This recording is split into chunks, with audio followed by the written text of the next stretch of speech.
Hello. We are going to wait 1 minute or so while people join before we get started.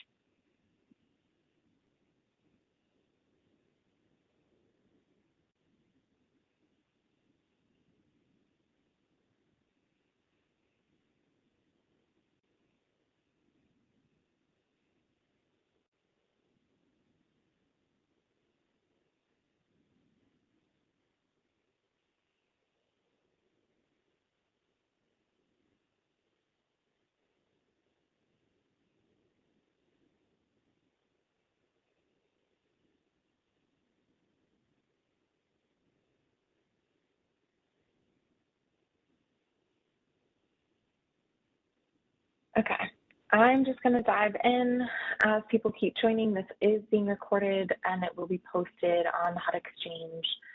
So if you miss anything, you can re-ask questions. Just so everyone knows, there is closed captioning. You will see this little symbol on the bottom left-hand side of your screen if you would like to utilize that. Today, everyone, all the participants are muted. You can use the chat to ask us questions at any time. The chat will go to all panelists. And so I'm joined by a number of people on the LSA team today, as well as some tech support. So whatever your question is, you can feel free to put that in the chat. It will only go to us, and then we will do a couple of minutes of updates and then get to your questions at the end. So feel free to start putting them in the chat whenever as I talk, and then we'll move to questions at the end. There are a number of links in this PowerPoint. Almost all, except for maybe one link, is the same today as it has been in our last 2 office hours. So if you want any of these links, you can grab them immediately by going to, Juliana is going to put in the chat a link to the Hut Exchange page that has all of the materials posted for the LSA office hours, as well as the registration link for our next and final office hours. So she'll put that in the chat. You can go there. We have all the materials for the first office hours posted. We are still working on cleaning up and 508ing the materials from last week's office hours. So those will hopefully be up probably not until next week. So, but the first office hours has a lot of the links. We'll also be putting some links in the chat today as we go. If you want a specific link, just ask us in the chat and we will make sure to get that for you and put that in the chat. Our agenda, we have a couple questions. I mentioned last week we would follow up. So we are going to follow up on some questions we had from last week that we were unable to get to, then do our normal HDX 2.0 updates, a reminder of where we are at in the LSA data cleaning timeline. There'll be a resources page, and then we'll end with those questions. One more slide. We are not going to go. So for those of you who have never been to one of these before, we are just today and our last office hours will be doing very brief updates on known issues, so you all have the information of what's going on, and then we'll just go to your questions. So if you have specific questions about, more basic questions about what is the LSA and AHAR and how to use HDX, how to use EVA, etc., this page shows you where you can go to find, where we go more into depth on all of that information. So it's a combination of our first LSA office hours as well as a number of HMIS lead webinars. So Juliana will also put the HMIS lead webinars in the chat, but again, that first link that she sent will get you to our first office hours materials, and you can find that PowerPoint and those links there as well. So some questions from our last week's office hours.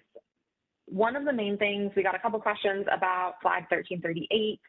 So for those of you who have been using our Weebly site, if Juliana, you can put the Weebly site in the chat as well. We post on Weebly all of the issues that we are all of the identified issues that we are currently working to solve. And so actually, maybe I can, let me just real quick. There we go. I will share my screen for a second. So this is what the Weebly page looks like. You can also find the Weebly at the top of your LSA dashboard in HDX 2.0. There's a little link to Weebly in the banner. But once you, with the link in the chat, you don't have to log into HDX 2.0 first. You will see this. You will see all of the current outstanding issues at the top, and you will see resolved issues at the bottom.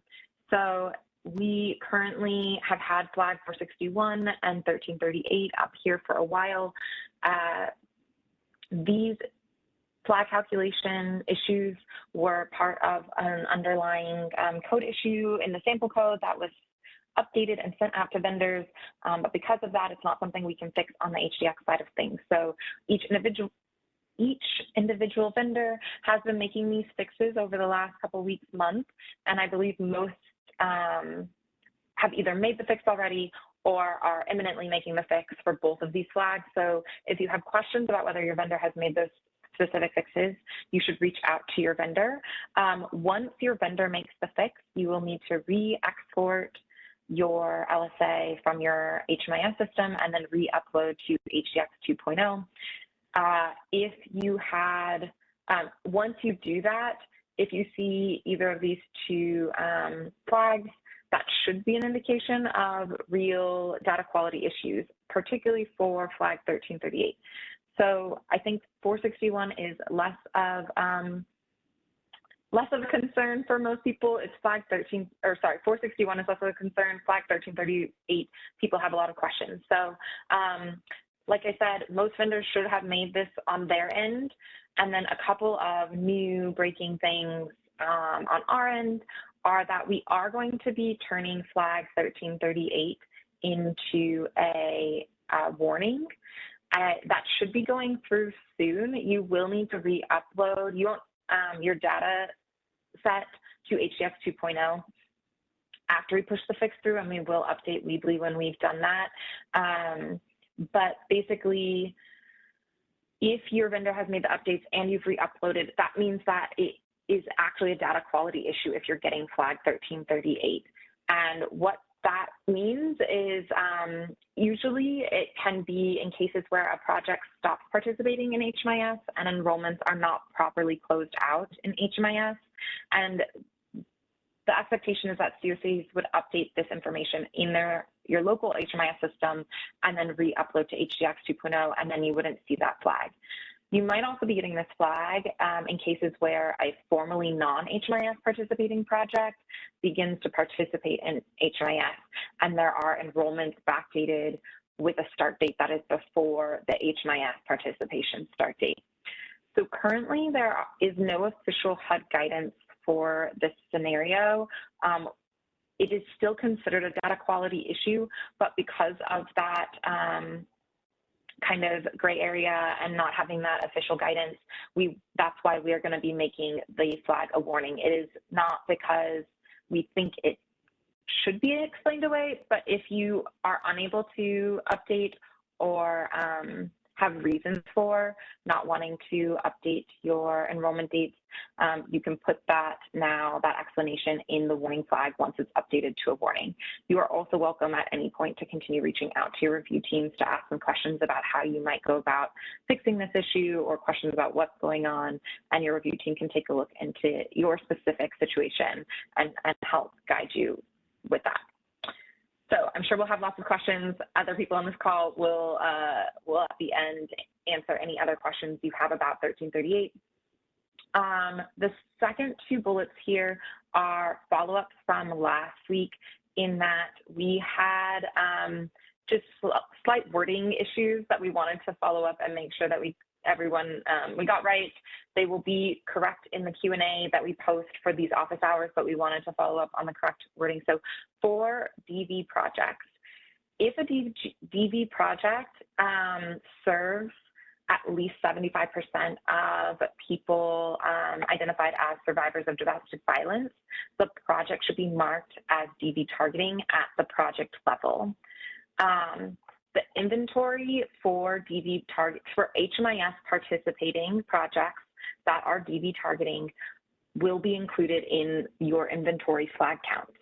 What isn't included in your inventory flag counts is non-HMIS participating projects that are marked as DV targeting and VSP organizations, which I think is more commonly known.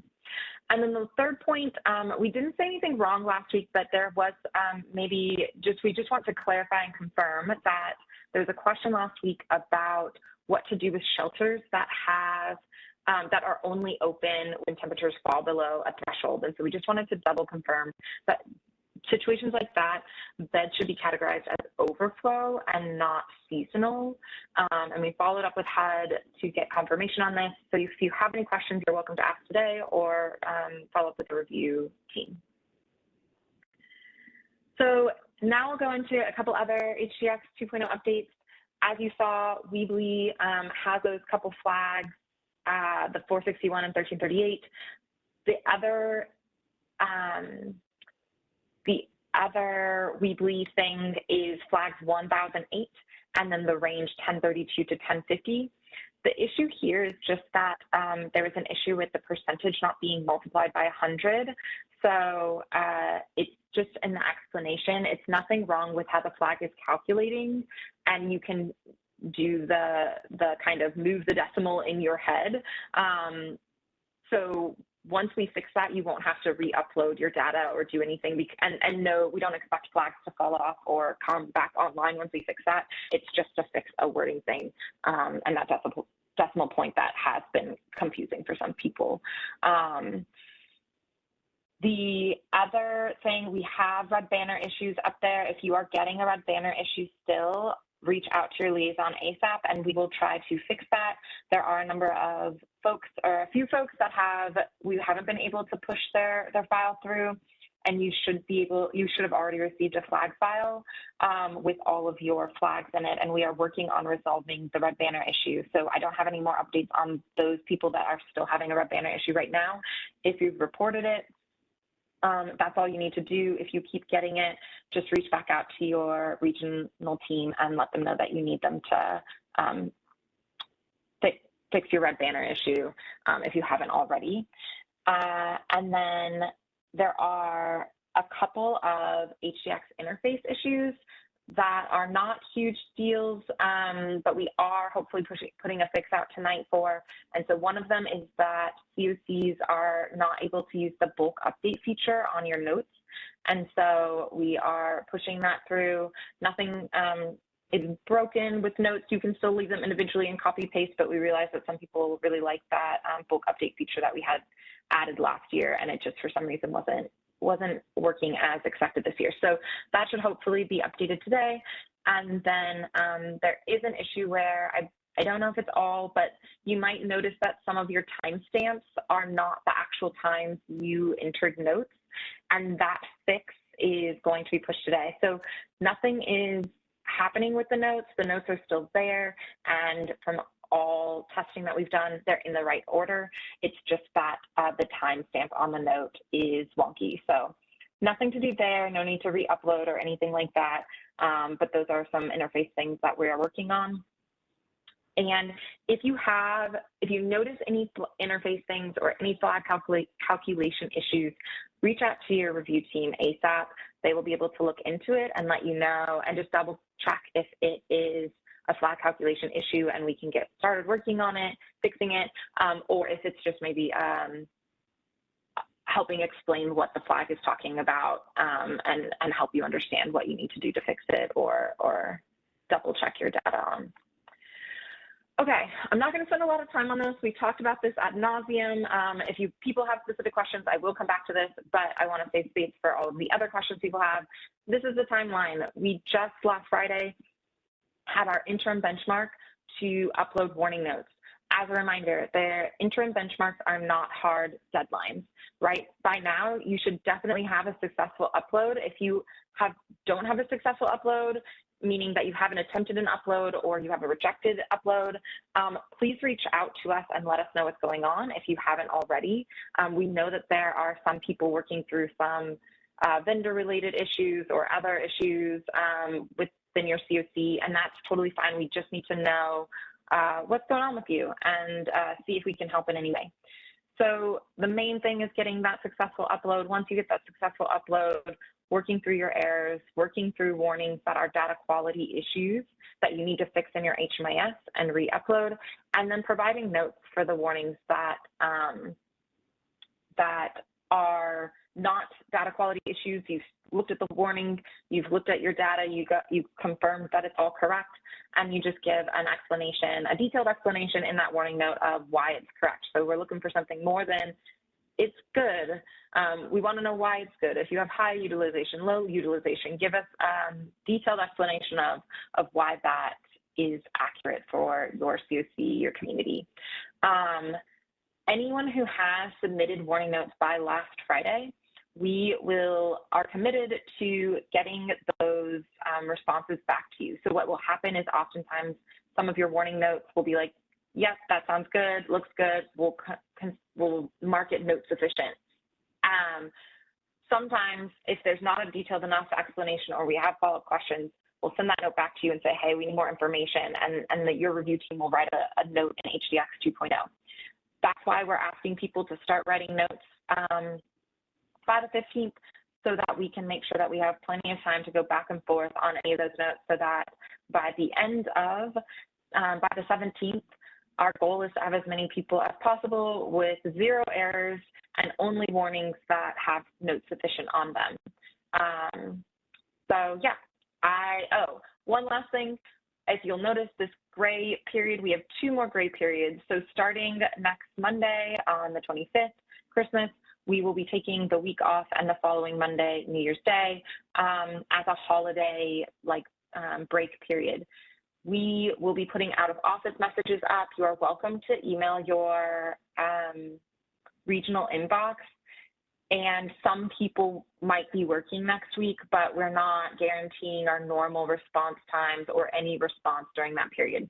So you are welcome to email that inbox if you have questions that can wait till January 2nd. If you don't, then you will be directed to the AAQ desk to ask those questions during next week's holiday break period.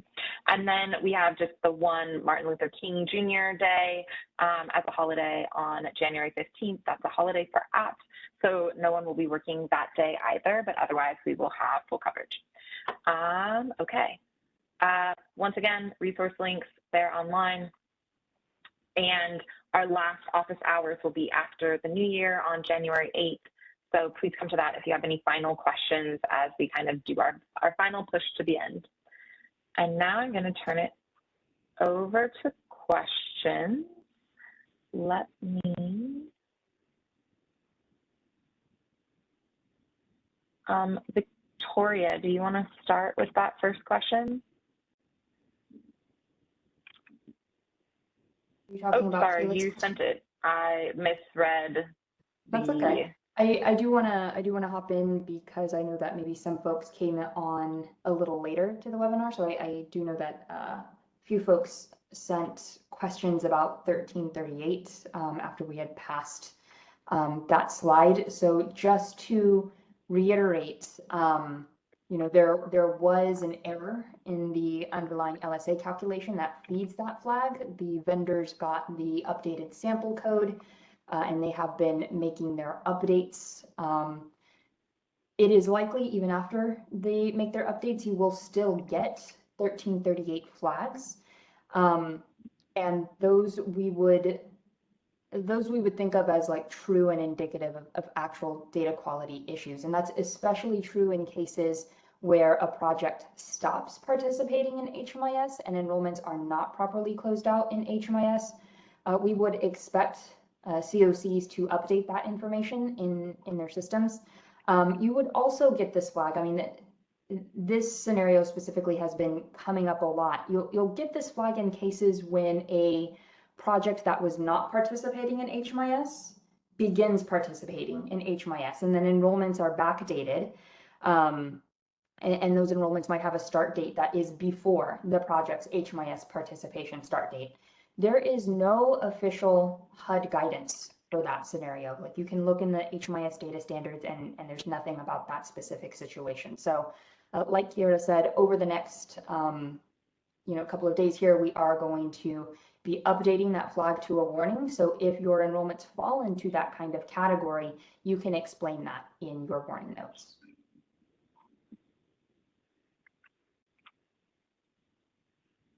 Yeah, thank you, Victoria.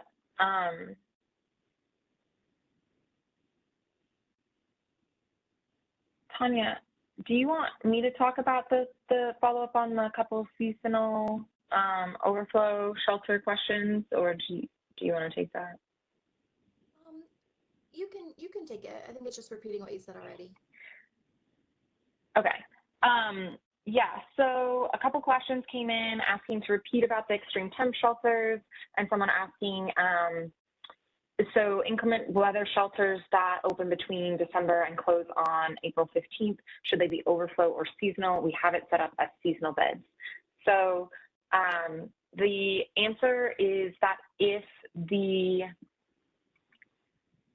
everyone correct me if I'm wrong, if those beds are open every night during that December to April period, then you can consider them seasonal beds.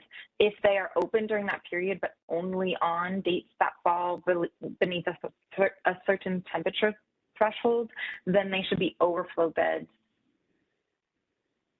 And if you have specific questions about that, you can, follow up in the chat, but that's what we said last week, and that's what we just confirmed with HUD.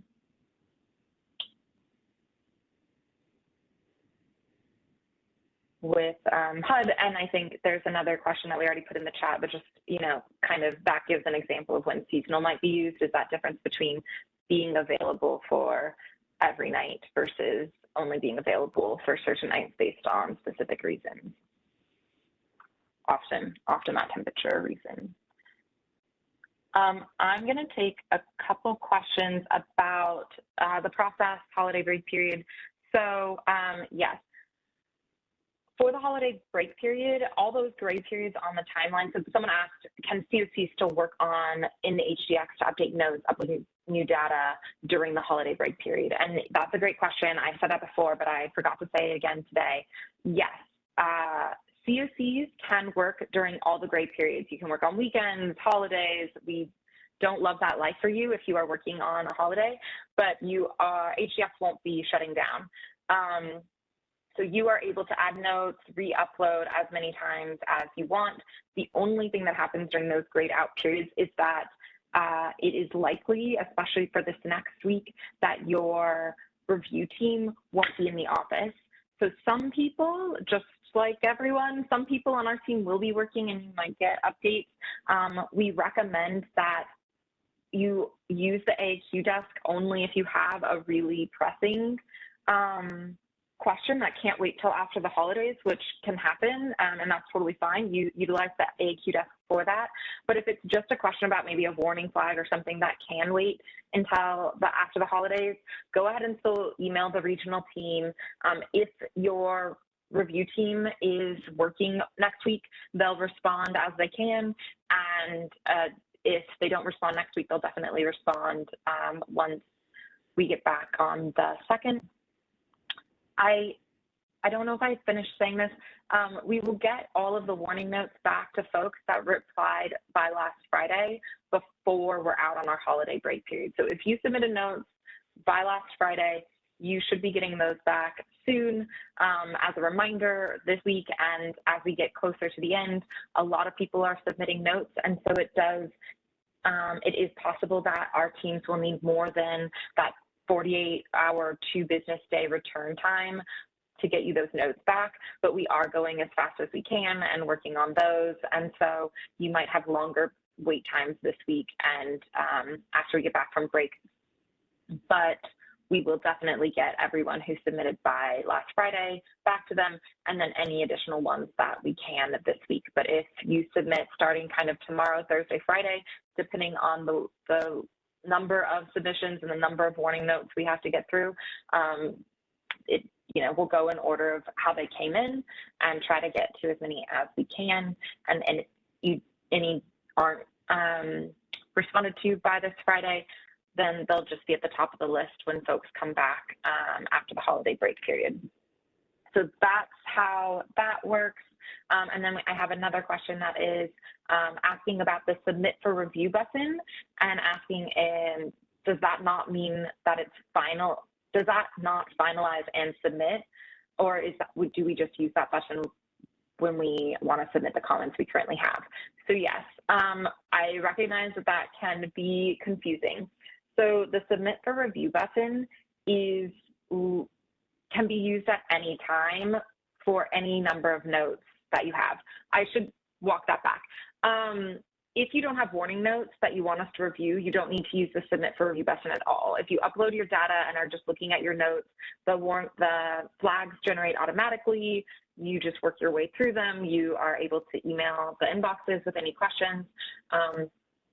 Once you have warning notes, you can add them and then submit for review. Let our team, your review team, know that you're ready for them to review your notes, whether that's you have notes for all of your warning flags or 10 of your warning flags or 2 flags, that will go in the queue to review. So for those of you that maybe haven't submitted notes on last Friday because you haven't addressed all of the warning notes or haven't made your way through, that's fine. You can submit some notes as you have them.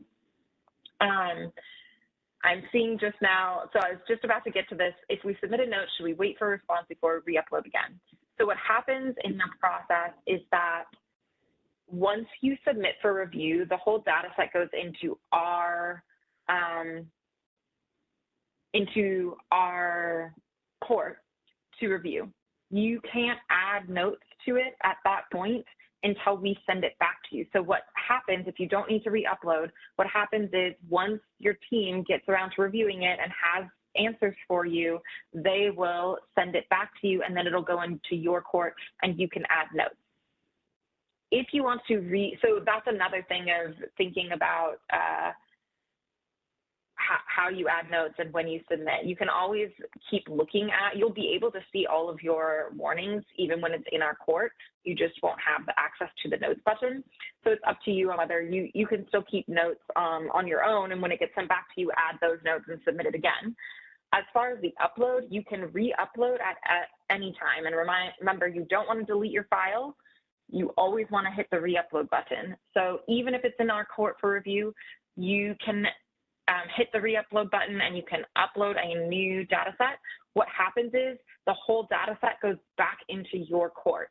So if you will then need to review all of your notes, make sure they still apply based on, sometimes data changes, sometimes there are new warning notes. Hopefully there's only, warning notes and errors falling off, but sometimes there are new things that pop up as you change other things in your data system. So that's why we send it back to you. So you re-look at all of your notes. If you're still ready for us to review, you can just submit for review again and send it back to us. So yeah, you can re-upload at any time, even if it's in our court. And the submit for review button does not finalize. We expect you to hit that submit for review button a number of times until you get to the point where all of your warning notes are sufficient. Hopefully that's the goal. And then once it is fully done, then there'll be kind of a complete stage at the end, which is different than the submit for review. Okay, I'm gonna stop talking about that for a second.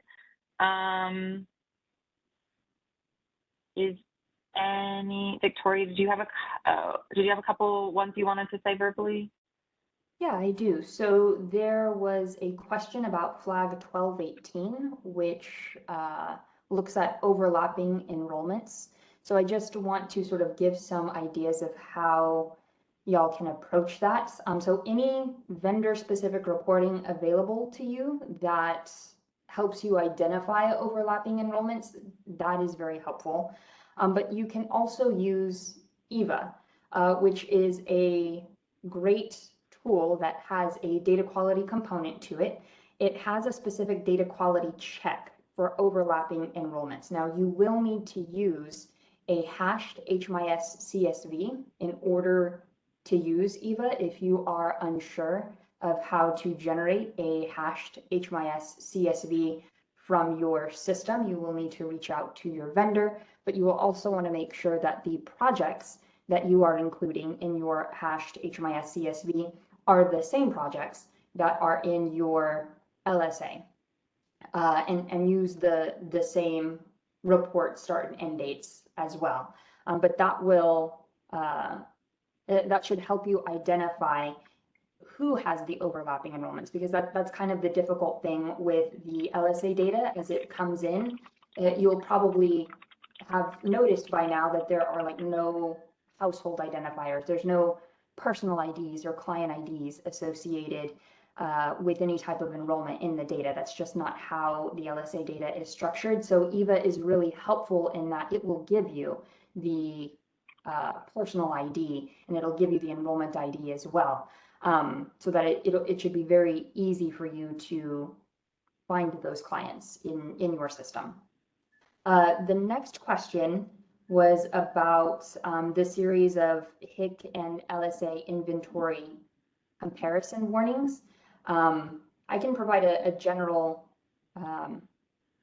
response, or kind of like a general idea of how to approach those sorts of flags. So those flags look at inventory that was available for occupancy as of a single date, a single point in time, and that is the night of your COC's point in time count. So whatever date that was, that is the date the flag is looking at. So in most cases, we would expect these numbers to be similar, if not match outright, because again, that flag is just looking at one date, one point in time. Now, there are cases where the inventory will not match. So if you're keeping up with the chat in the webinar here, Kayla's situation with VASH beds, that's a good example where you might have this sort of bed discrepancy with VASH beds. Maybe you've put adult child beds in your HMIS to kind of represent. Oh, I'm sorry, I have that backwards.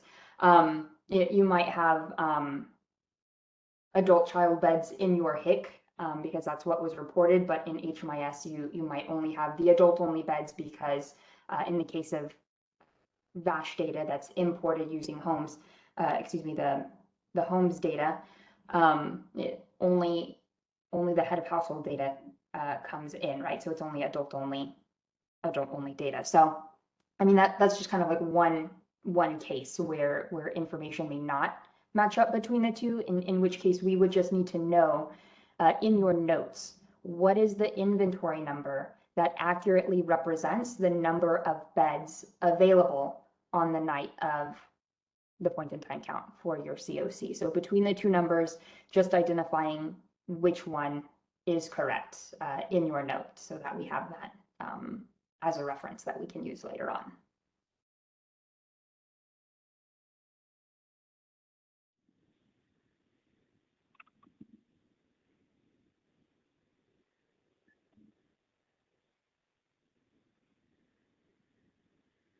Okay, and we are, so I will take on a couple questions, follow-up about process. So the question is, our COC has already submitted a copy of the LSA for review. We included notes about some numbers not pulling because of vendor issues. Our vendor contacted us and said they just completed an update, and that update may fix some of the warnings that were included on the initial upload. Should we wait for a response, or should we upload another copy, or attempt to upload a copy that has the vendor update? So yeah, so this would actually be a great example of when you would want to just re-upload even after you submitted for review. So yeah, so this is a case of your vendor made updates, they let you know, you submitted for review, you think that the vendor updates are going to remove some of your errors or warnings. Just upload that. So you're going to need to once a vendor makes updates, you need to re-export from your system, re-upload to HEX 2.0, and then you'll wanna, then it'll automatically go back to your court. So you'll wanna look at all of the warnings that you have, see what notes exist, or sorry, see what warnings you have, see what notes you had previously put, and confirm that they, for yourself, like make sure that they still apply. And then if they do, you can leave it. If they don't, you should add another note basically saying, hey, we updated our data and the data is now this and this is why. And then you can resubmit for review. It might be the case that all of your previous notes still apply. Hopefully those notes that you said that the numbers weren't pulling because of vendor issues, hopefully those are just gone now, or you might have a slightly different flag now that you might get rid of those. That's also a case of now that more data is pulling in because of a vendor update, those warnings that you have previously might fall off, but you might get other warnings based on the data that is now part of your file. So you'll just want to look through all of those, and you might want to add more notes before submitting again. One thing I will just say is that if you have, if you or your vendor are still working on things, you don't need to add that to every note. If you want to, that's fine. But you can also just kind of, let's say you have 10 of those warning flags that you know your vendor, it should be related to something your vendor is doing.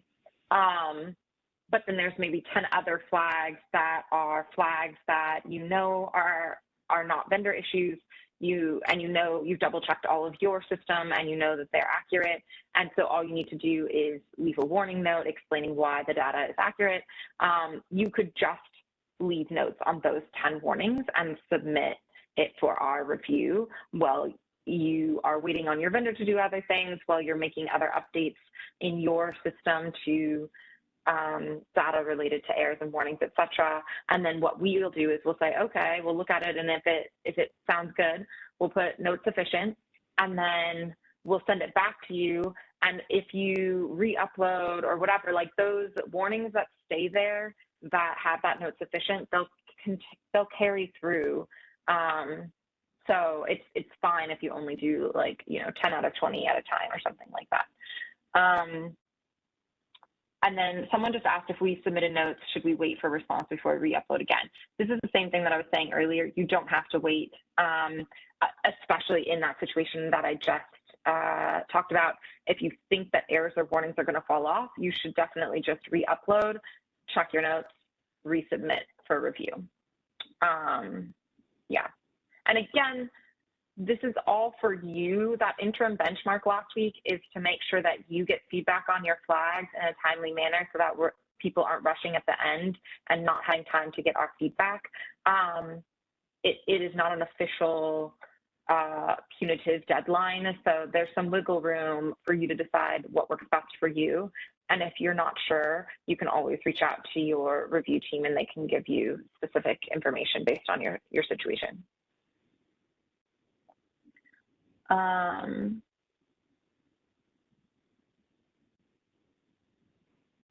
So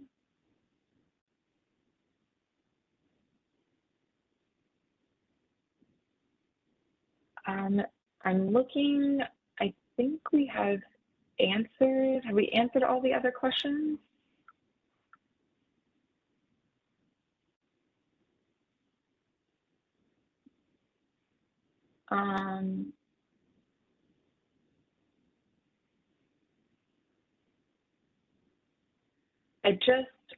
There's one question.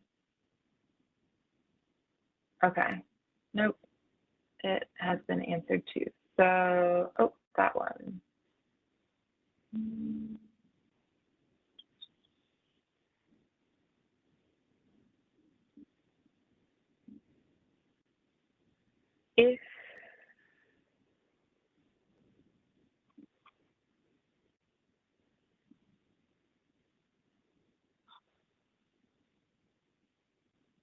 If you think we haven't answered your question, please resend it, but I think, okay, so this last question I can answer. This office hours is being recorded, and the recording, the slides, a transcript and copy of the questions and answers will be posted to the HUD Exchange. So I can try and find.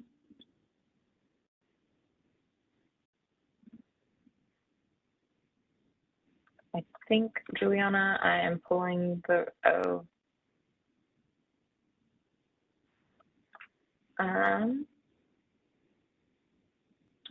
so I just put in the chat with a little explanation, there's an LSI office hours landing page on HUD Exchange. And so if you go to that right now, you will see all the materials for the first office hours.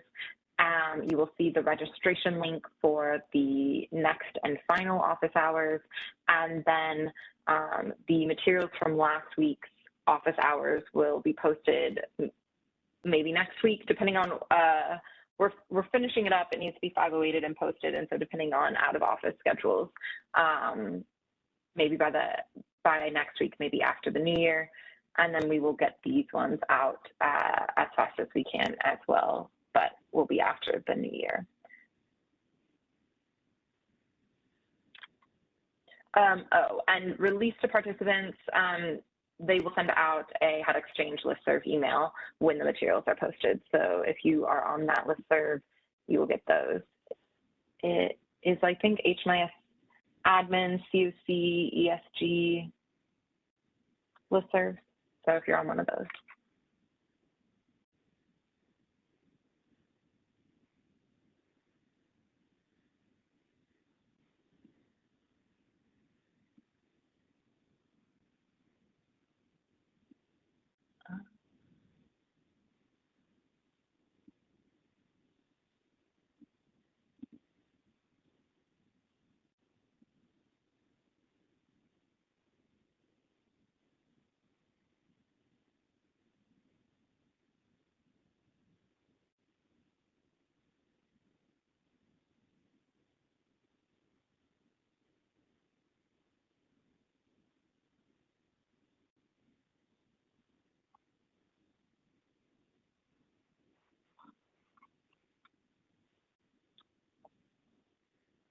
We're just double checking to make sure we've got all questions. I know a couple questions have come in.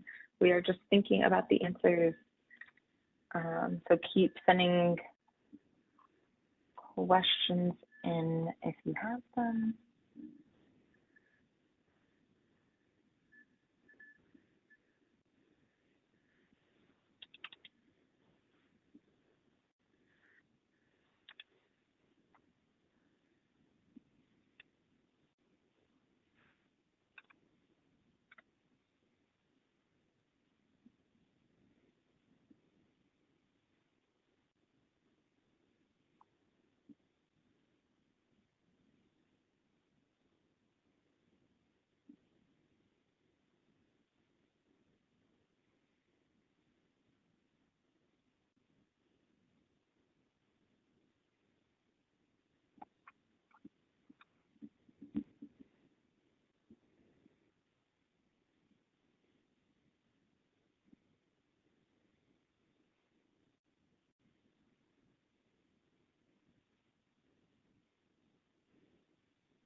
Okay, I feel like I can jump in on one of these.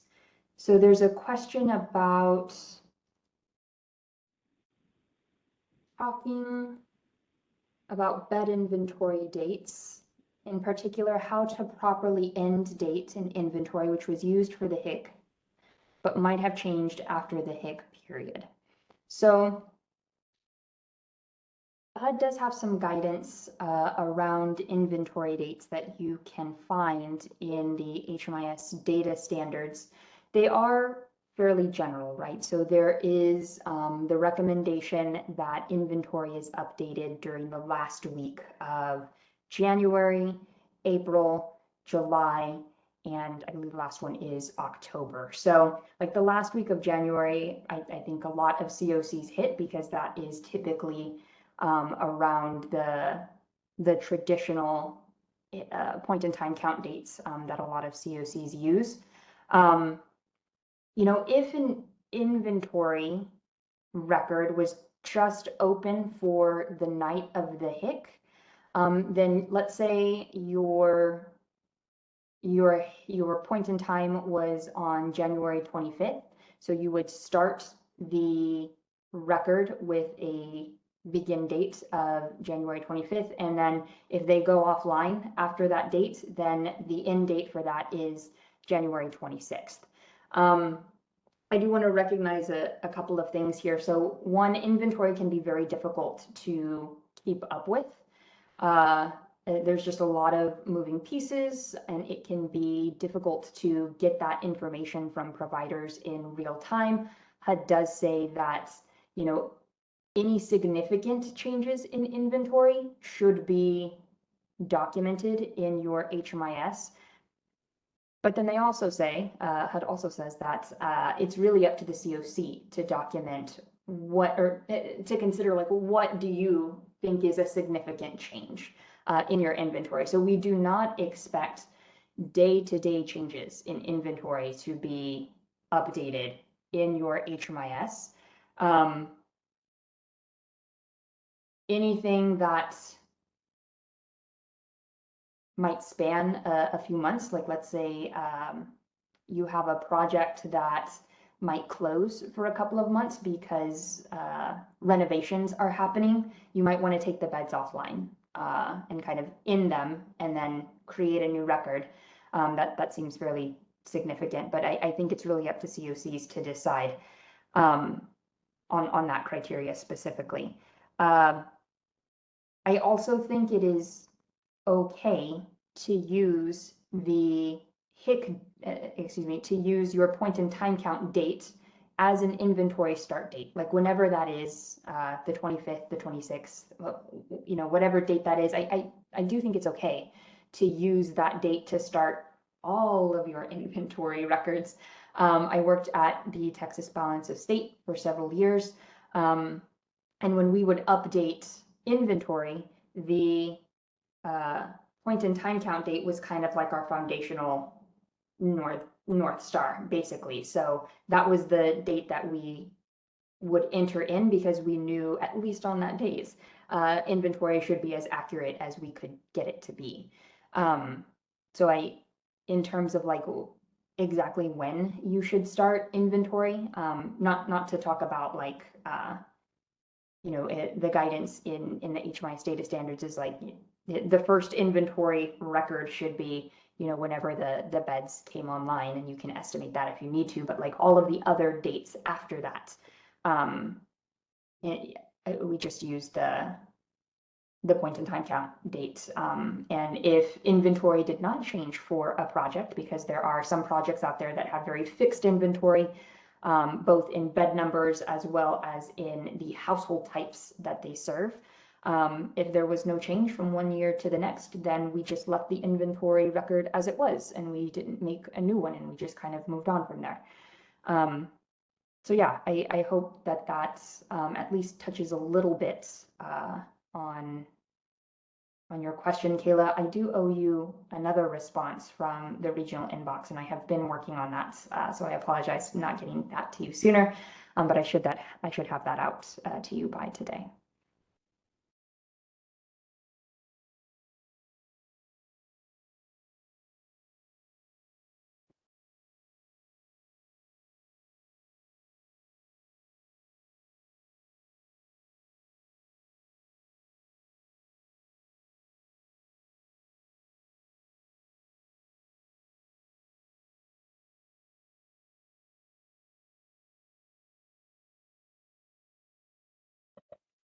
Okay, I see another question about, and perhaps this is someone who came in a little later. So again, I do want to reiterate 1338. If you are getting that flag because of a situation where you have a project that was not participating in HMIS and now they are, and you have enrollments backdated for that project with start dates that are before the project's HMIS participating start date, that's going to trigger 1338.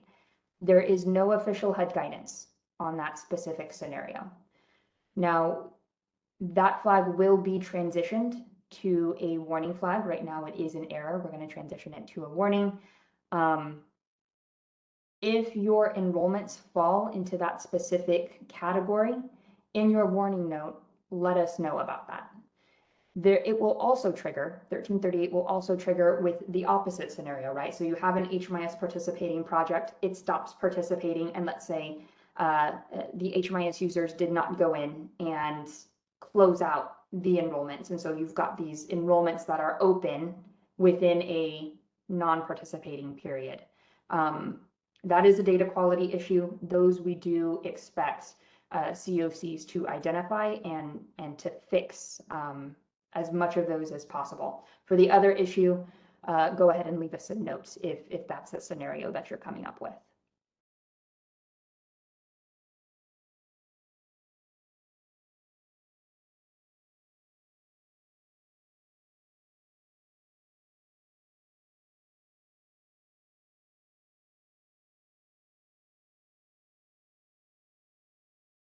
Sorry, I think that there's a follow-up question to something you just.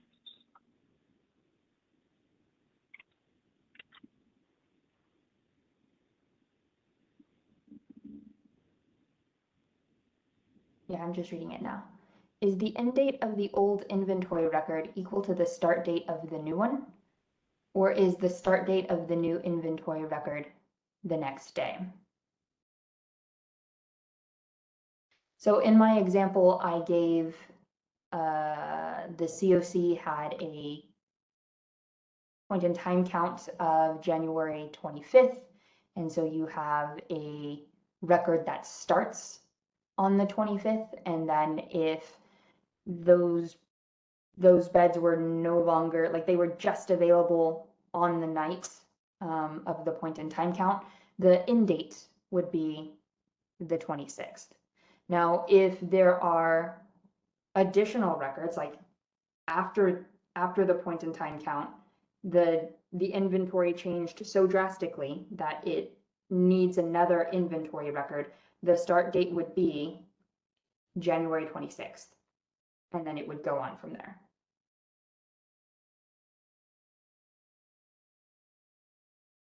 Does that make sense? Nikki, let me know.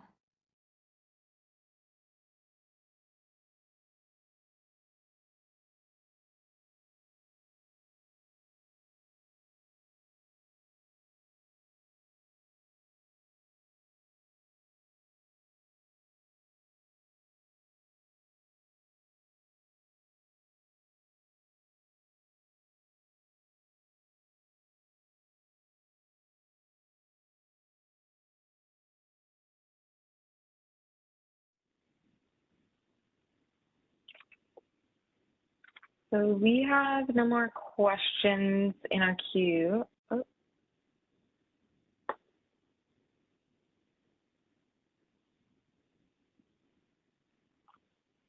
Yes, start date. Just one clarification. Okay. Yeah, yes. So start date of the new updated inventory is equal to the end date of the old outdated inventory. Yes.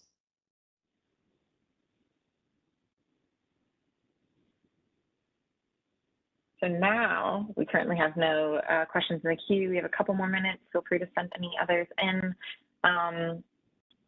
As always, feel free to follow up with your review teams via your regional inboxes. The review teams will be feverishly reviewing warning notes this week and trying to answer all the questions in the inbox. We will have our last office hours on on January 8th. So that'll be our last office hours, only office hours in the new year, and last one that should still give you some time before the final deadline. So if you come, ask questions about the process, about, the same kinds of questions we've had today, please do. RJ and I will also be on the HMIS admin call tomorrow to answer any LSA questions that you have about process or HDX issues. You are welcome to bring any questions there about some of these more detailed things, but we might have to just take your questions and get back to you at a later point. So I would, feel free to come, and we'll be on there at least reading all of your questions and following up if needed afterwards. Otherwise, feel free, and please do email your review teams with any and all LSA questions.